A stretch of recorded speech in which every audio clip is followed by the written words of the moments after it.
नमस्ते। मैं Dushyant Tyagi, Apollo Health and Lifestyle Limited, Hyderabad.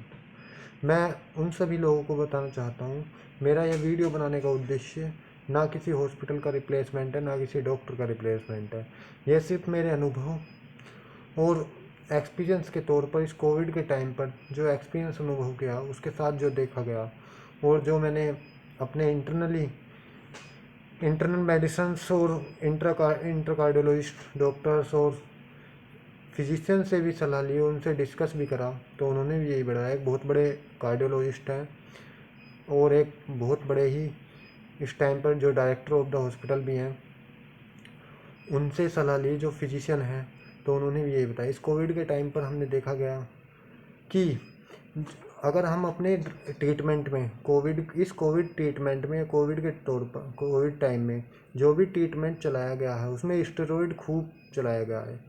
Steroid की मात्रा खूब चलाई गई है। किसी ने 120 mg, किसी ने 32 mg, किसी ने 200 mg, यानी 400 mg स्टेट तक भी दिया गया है। और हमने यह भी देखा, जिन जिन महिलाओं को मासिक चक्र की प्रक्रिया चल रही है और जिसे हम मैकुलेंस साइकिल्स बोलते हैं, वो चल रहा है, या जिन्हें एंटीकोगुलेटर ड्रग्स, इकोएस्प्रिन वगैरह चल रहे हैं, और जिन्हें एंटी फंगल ड्रग्स भी चलाया गया, नहीं तो उन्हें माइकोमाइसीमिया बोलते हैं, जिसे ब्लैक फंगस नाम की बीमारी है जो अभी आई थी, नहीं तो उन्हें ये हुई, नहीं उन्हें कार्डियक अरेस्ट हुआ। इस कोविड टाइम पे हमने देखा कि सभी को कार्डियक अरेस्ट बहुत ज़्यादा हुआ। पेशेंट अच्छी खासी रिकवरी कर रहा, एक पेशेंट जो डिस्चार्ज भी हो गया, व्हील चेयर पर घर के लिए बैठा, उसे कार्डियक अरेस्ट हो गया। और एक पेशेंट जो 98 सैचुरेशन पर था, बिना किसी अरिदमिया आए, बिना किसी सिम्टम्स आए, बिना किसी पल्स रेट बढ़े, एकदम cardiac arrest, on spot 5 second cardiac arrest हो गया। और जिन पेशेंटों को हमने कोविड प्रोटोकॉल के अनुसार तो ट्रीटमेंट दिया ही दिया, इंटरनल मेडिसिन का ट्रीटमेंट तो दिया ही दिया, उन्हें एक एंटीकोगुलेटर अल्टर वी के अल्टर डे दी, और जैसे इंजेक्शन इकोएस्प्रिन वगैरह, और साथ में हमने एंटी फंगल भी ऐड किया, तो उन्हें बहुत अच्छी रिकवरी हुई, बहुत जल्दी वो सेफ एंड साइड घर पहुँचे, और उन्हें कार्डियक अरेस्ट जैसी कोई परेशानी नहीं हुई।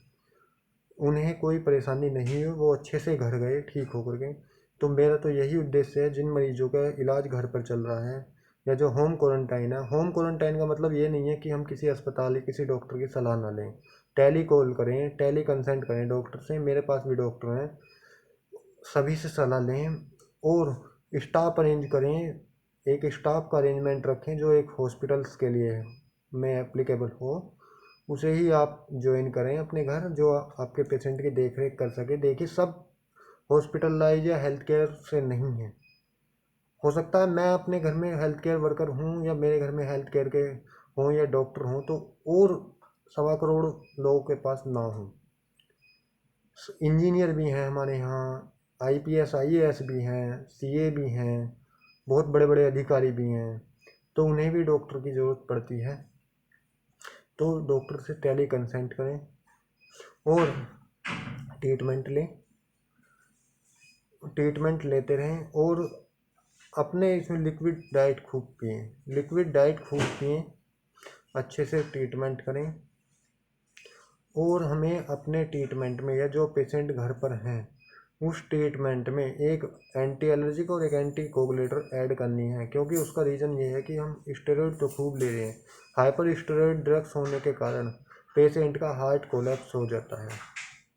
क्यों, आप देख लीजिए, अगर किसी को 10 किलो वजन ले जाने की कैपेसिटी है, उसे हम 30 किलो वजन दे रहे हैं, तो कहीं ना कहीं तो लोड पड़ेगा। और हर एक दवाई, हर एक मेडिसिन का असर हार्ट पर पड़ता है, लीवर किडनी पर पड़ता है, और इसमें सारी सीवियर डिजीज आ रही थी, जिसके लिए स्टेरॉइड चलाना मजबूरी थी, रिकवरी के लिए एंटीबायोटिक चलाना ज़रूरी थी। तो उसके साथ ही हम इकोएस्प्रिन चला सकते हैं, एंटी एलर्जिक चला सकते हैं, जिससे कि ब्लैक फंगस भी नहीं हुए पेशेंट को। ब्लैक फंगस क्या, जिसे एंटी एलर्जिक चलाने में कोई दिक्कत नहीं है, उसे रिएक्शन से बचा जाता है, कोई भी रिएक्शन नहीं होता, वो पेशेंट जल्दी रिकवरी करता है।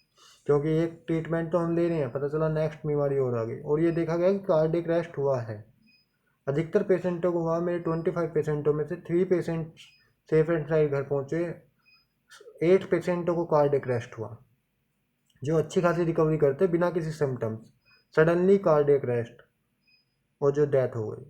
कई बार ऐसा भी सुना कि 2 घंटे पहले पेशेंट को हुआ और अचानक सडनली कार्डियक अरेस्ट, जिसमें 25 to 40 ईयर्स के बिटवीन के लोग थे।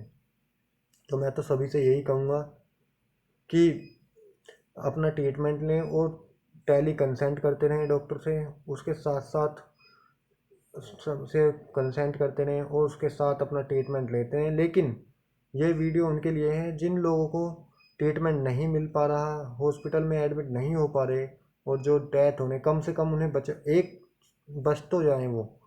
और मुझसे, मैं दुष्यंत त्यागी, कोविड के टाइम में मेरे से जैसी भी हेल्प चाहिए, जिस पेशेंट को भी चाहिए, मेरा कॉन्टैक्ट नंबर है 7895868879।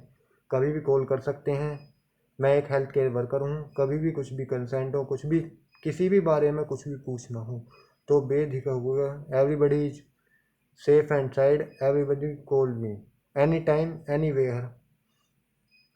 धन्यवाद, नमस्ते। मैं Dushyant Tyagi, Apollo Health and Lifestyle Limited, Hyderabad.